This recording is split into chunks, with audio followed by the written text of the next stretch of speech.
Hello and welcome everyone to Building Better Brains weekly vlog. Today I want to talk to you about your child's CEO, and no, I am not talking about you the parent.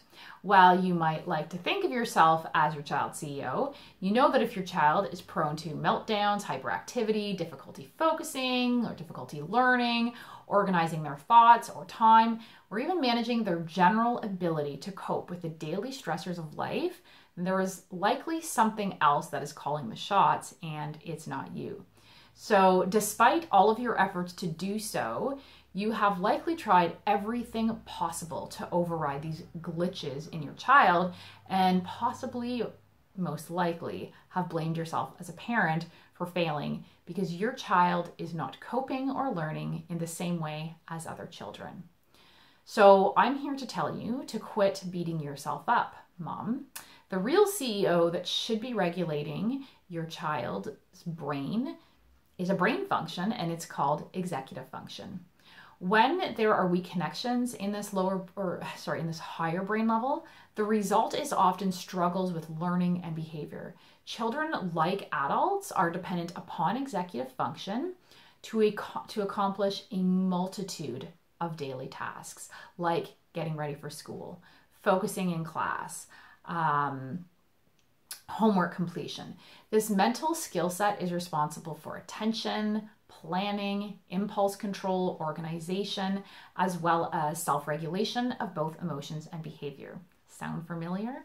So depending on how weak those connections are, your child might experience a few or many of these challenges. This is why some children are diagnosed with ADHD and LD, some it's more severe, and yet there's others who have no diagnosis at all and have mild difficulties, and you know something's wrong, but you're not getting any real answers.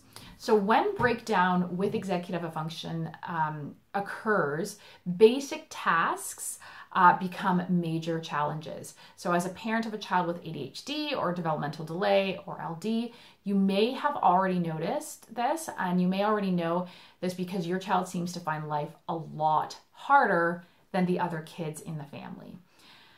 You see, the breakdown occurs when the other brain functions and cognitive skills like critical thinking, short-term memory and long-term memory, as well as visual and auditory processing, must go through the CEO, executive function, who then directs the traffic. So a weak executive function is very much like the traffic director is not around. He hasn't shown up to work today, and nobody knows where to go, who should go first, what comes next.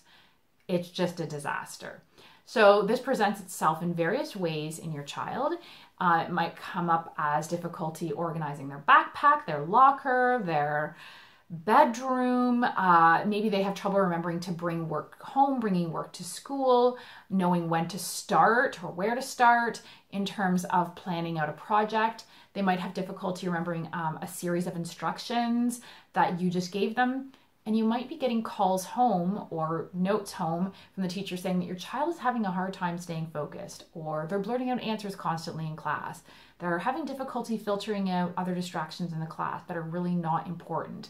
They can't seem to get organized.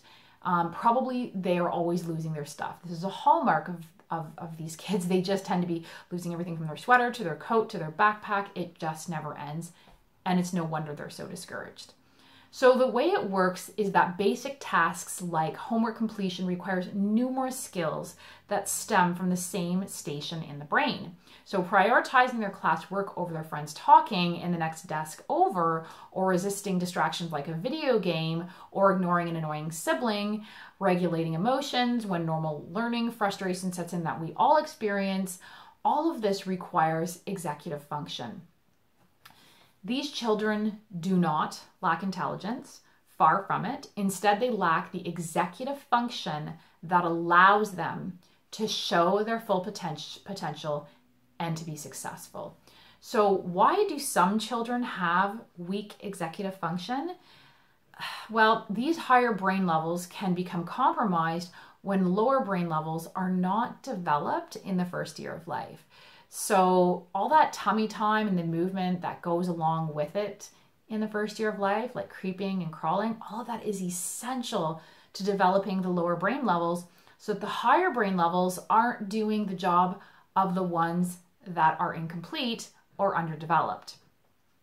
So in the past, children used to get much more tummy time before the wonderful invention of swings and saucers and walkers and strollers. And it's not about blaming yourself. These are amazing inventions, and I'm not saying throw them all out, but they are affecting our children if we're overusing them and they're not getting that tummy time. Don't blame yourself. I didn't know. You didn't know. Besides, there are a million reasons why children may not have had enough tummy time that extends beyond that, or why they might have skipped milestones even if they did get lots of tummy time. I know for one, I carried my daughter way too much in the first year of life because she was so darn fussy and I could not set her down. What is important to know is that the brain develops in layers, not as a bucket that can be just filled with phonics and multiplication tables and all kinds of other facts and so forth. So one milestone, such as crawling, builds upon another. And I know many of the children that I work with who have dyslexia or ADHD, a lot of them, the parents will tell me they never crawled or they barely crawled. They went practically right into walking. So fortunately, the good news is that poor executive function does not have to be permanent. Weak brain connections can be developed at any age. They can be strengthened by just going back and doing exercises that mimic the type of movements that target, stimulate, and strengthen those lower brain levels. So for now, quit blaming yourself and tune in next time to learn more about what you can do to prevent weak executive function, as well as what movements you can do at home to help your child strengthen that area if you think it is weak. So to learn more about what you can do to help your child, schedule a free 20-minute Happy Child Star Student Breakthrough session, and I will help you identify 3 main roadblocks to your child reaching their full potential and what you can do today to change that. Thanks for listening, everyone. Have a great day.